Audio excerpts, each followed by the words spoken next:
I will never forget that night. The way Kobe smiled at her, too wide, too perfect, like it was stretched on his face. That smile still haunts me. My name is Janet, and this story is about my friend, Elizabeth. We were three friends, me, Elizabeth, and Sophia, living our lives in the chaos and comfort of Lagos. We were close, like sisters. Every Friday after work, we'd meet at a fancy high-rise bar in Victoria Island. We'd drink, laugh, talk about our week, and especially about the men we rejected. Elizabeth was different. She came from a very wealthy family. Her dad owned properties and businesses all over Lagos. Her mom had passed when she was younger, so her dad raised her alone. He gave her everything: money, comfort, influence. She never had to stress for anything. And because of that, Elizabeth believed the world was hers, because even with the wealth she was very beautiful. She believed no man was good enough unless he was her exact spec. She used to say, "I want a handsome, fit, wealthy man. Not just rich, but wealthy. And he must let me have my way." Every Friday, we'd sit down, drink cocktails, and listen to her stories of how she curved suitors. Most of them were guys other women would literally kill for. One time, she laughed and said, "Do you know Raphael from Ray's Holding Company? That man has been in my DM for weeks, begging for a date." Sophia asked, "Are you going to give him a chance?" Elizabeth laughed hard and replied, "With that basketball-sized head and chicken legs? Never." We all burst into laughter. That was just how we were. Carefree, savage, and sometimes a little too shallow. Her dad, Chief Williams, always warned her though. He said, "Don't be so picky that you make the wrong choice in the end." But Elizabeth never listened. Then came that Friday. The Friday that changed everything. We were supposed to meet as usual at our favorite bar on the 12th floor of this high-rise hotel in Lekki Phase 1. The place had glass walls that gave a view of the whole city. It was elegant soft music, red velvet chairs, golden lights hanging from the ceiling, and the sound of Lagos traffic far below like a distant dream. Elizabeth arrived first. She texted that we were running late, so she ordered her usual Chapman with a slice of lime and a plate of spicy wings.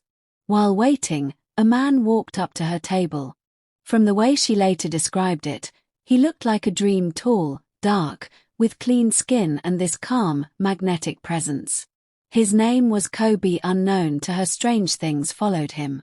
She said he had this dazzling smile like something from a movie. And the way he talked, the way he looked at her like she was the only person in the world.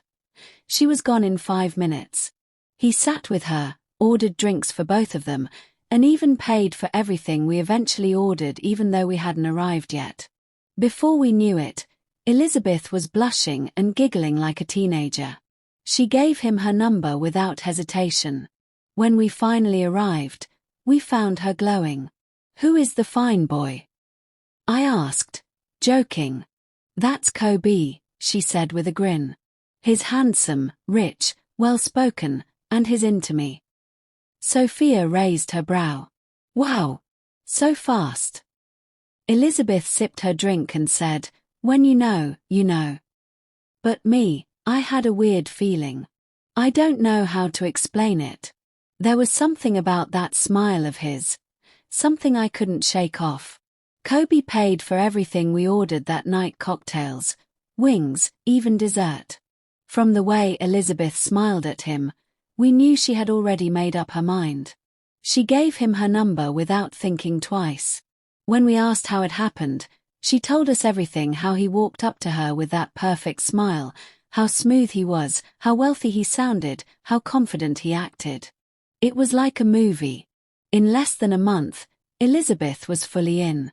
Kobe ticked all her boxes: handsome, fit, rich, confident. He took her on surprise weekend getaways in Banana Island, gave her luxury gifts like designer bags and gold jewelry. He even flew her to Accra for a 3-day private beach experience. She swore she'd never felt love like this before. "I've found my king," she told us one Friday night, showing us the diamond necklace he had just given her. "I'm taking him to see my dad." We were shocked. Elizabeth, the picky queen of rejection, taking a man to meet her father after only 3 months. That was unlike her. She said her dad wasn't too happy about how fast things were moving. Chief Williams thought it was too sudden and out of character. But Elizabeth used her charm, tears, and persistence to convince him that this was the man for her. Eventually, her father gave in. In the next few months, wedding bells started ringing. It was like a fairy tale. The wedding was held at one of the biggest event halls in Lagos, grand chandeliers, gold-draped decor, over 500 guests, and a guest list full of high-profile names. Elizabeth wore a pearl-beaded white dress with a long train, and Kobe looked like royalty in his custom white and gold agbada. She was glowing. And why wouldn't she?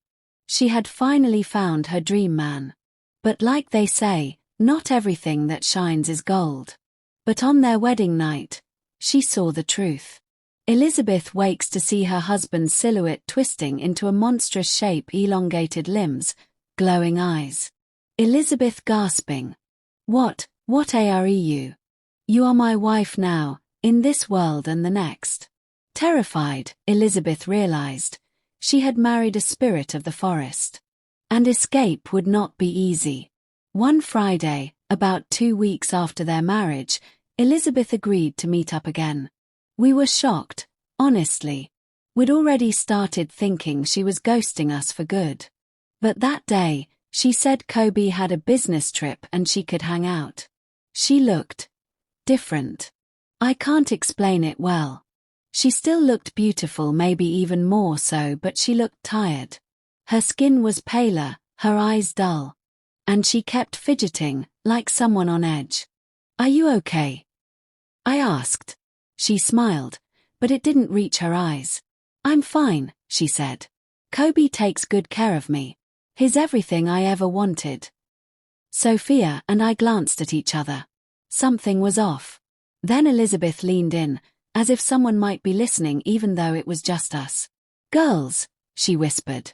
Sometimes I feel like he watches me even when he's not around. Like, I feel him watching." I felt the chill crawl up my spine. "Have you told your dad?" I asked. She shook her head. "He wouldn't understand, and I don't want to get him killed." Sophia asked, "Is he an assassin, a robber?" Elizabeth said no, he is a spirit, with tears streaming down her face.